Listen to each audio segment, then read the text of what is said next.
Seorang kakek berusia 80 tahun itu baru saja bangun. Dia melihat kapal pesiar 80 juta dolarnya, hampir tenggelam. Kakek ini keluar dan melihat apa penyebabnya. Dia menemukan bahwa sebuah kontainer menabrak kapal pesiarnya.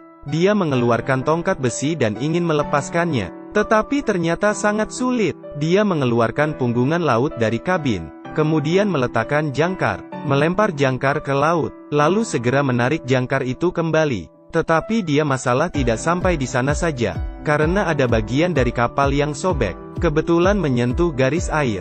Kakek tua tahu ini belum terlambat. Kakek tua itu mengeluarkan sebotol lem 502 dan mengaduknya, kemudian mengoleskan lubang, lalu menggunakan koran nasional untuk menutupi lubangnya. Satu lubang telah diperbaiki. Sementara air di kabin perlahan-lahan mulai keluar. Kemudian dia mulai meminta bantuan dengan radio komunikasinya. Setelah terus berganti saluran, tiba-tiba dia mendengar ada suara masuk. Tetapi mesin radio kembali tidak berfungsi, dan signal pun menghilang. Dia terpaksa naik ke atas kapal dan memperbaiki signalnya. Tetapi baru memperbaiki setengah, melihat bahwa awan gelap akan segera menghampirinya. Dia tahu badai hujan akan segera datang. Kakek tua itu bergegas kembali ke kabin lagi, dengan cepat menutup pintu dan jendela, mengambil seember air tawar lagi untuk berjaga-jaga. Segera hujan deras dan angin badai datang. Dalam sekejap seluruh kapal pesiar terbalik. Air laut di luar jendela membuat kakek tua ini panik. Tiba-tiba kapal bergoyang lagi. Seluruh kapal pesiar terbalik lagi. Si kakek berpikir dia tidak bisa hanya tinggal diam. Jadi dia pergi keluar, mencoba menstabilkan lambung kapal. Tiba-tiba ombak besar menerjang. Kapal terbalik ke dalam laut. Kakek tua berusaha berenang ke hulu. Pada saat kapal pesiar mundur, dia berusaha masuk ke dalam. Ketika dia kembali ke kabin tempat tidur, dia terlalu lelah untuk berdiri. Gelombang pasang membuat tekanan darahnya tinggi. Saat itu juga, dia menemukan lubang besar lainnya di lambung kapal. Dia bangkit dan mencoba memperbaikinya. Akhirnya karena kesulitan berdiri dengan stabil, dia menabrak tiang. Kakek berusia 80 tahun baru saja sadar dari pingsannya. Dia melihat bahwa ruangan itu akan segera tenggelam oleh air laut. Dia buru-buru mengeluarkan rakit penyelamat, kemudian mengikat salah satu ujung tali ke busur, melemparkan liveraf ke laut, dan menariknya dengan tali. Rakit penyelamat pun segera terisi angin. Dengan cepat dia melompat. Setelah itu, dia memasang tenda, menarik rantainya, berdiam diri menunggu badai berlalu. Keesokan harinya ketika orang tua itu bangun, dia merasa situasi di luar sudah tenang. Dia mengikat rakit ke kapal dan mendayung ke arah kapal. Ketika dia masuk ke dalam kapal, air laut di dalamnya sudah masuk setinggi leher. Kapal pesiar ini harus dibuang. Dia lalu mulai mengumpulkan persediaan dan makanan yang tersedia. Keluarkan air kemasan yang telah dia siapkan sebelumnya. Dia merasa apa yang dia ambil sepertinya telah cukup, dan kembali ke perahu rakitnya. Tapi ketika dia hendak meninggalkan kapal, tiba-tiba memikirkan sesuatu yang penting. Jadi dia kembali lagi ke dalam kabin, kemudian mengambil sebuah kotak kardus dari air. Kemudian dia menggunakan plester, menempel luka kepalanya. Tiba-tiba air meluap lagi. Mengetahui bahwa kapal pesiar akan tenggelam, dia bergegas kembali ke perahu karet, dan dengan cepat kapal pesiar itu masuk ke dalam laut. Di laut yang luas, hanya satu-satunya perahu yang tersisa. Kakek tua membuka kotak kardus itu, mengeluarkan alat navigasi bintang dan sebuah map. Dia mengikuti petunjuk map menuju ke daratan. Selama dia lebih dekat ke Khatulistiwa, maka dia pasti akan tiba di tujuan. Tetapi tidak butuh waktu lama badai kembali lagi, meniup perahu karetnya hingga bergoyang kencang.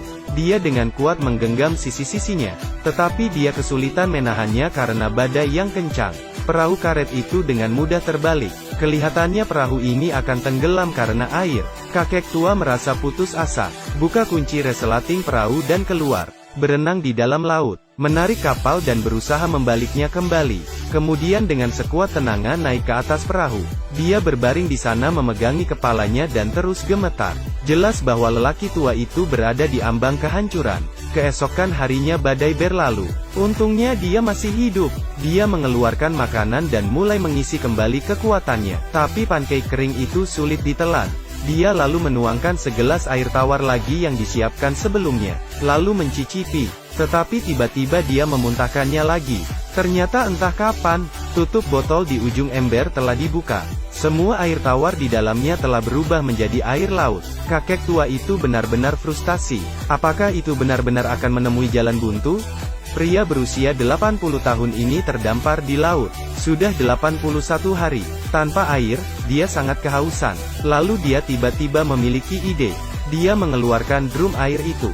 Kemudian memotong satu sisi drum itu. Lalu memasukkan air laut ke dalamnya. Mengambil sebuah plastik dan menutupnya. Dia juga memasukkan sebuah gelas ke dalam drum itu, dan menaruh tutup botol di atasnya. Setelah hari ke-180, segelas air tawar diproduksi akhirnya berhasil. Selanjutnya dia mengeluarkan seikat pancing, melempar umpan ke laut. Dengan cepat pancingan itu bergoyang. Kakek tua segera menarik pancingannya. Tiba-tiba,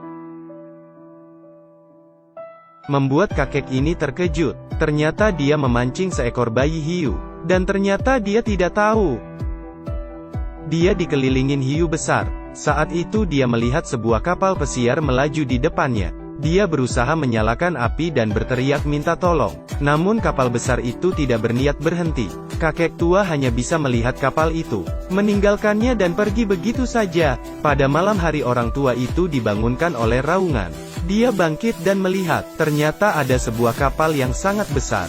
Dia buru-buru menembakkan 2 kembang api. Adapun yang ketiga, dia tidak mau melepaskannya. Karena kapal pesiar itu telah pergi menjauh. Sama sekali tidak memperdulikannya. Kakek tua ini sangat marah sehingga dia tidak tahu harus berkata apa. Keesokan harinya kakek tua itu mengikuti petunjuk map. Dia menyadari dia semakin jauh dari arah tujuannya. Jadi artinya, kemungkinan dia diselamatkan akan lebih tipis. Pada titik ini, dia hampir putus asa. Kakek tua mengambil bukunya, dan menuliskan kisah hidupnya sendiri. Dia kemudian membiarkan botol itu mengalir di laut, berharap membuat dunia ingat bahwa dia ada di sini. Tetapi ketika tengah malam, Tuhan memberinya kesempatan lagi, dan ini adalah kapal pesiar ketiga. Jadi dia memutuskan untuk bertaruh. Dia memasukkan kertas ke dalam sebuah tong, agar menarik perhatian kapal itu.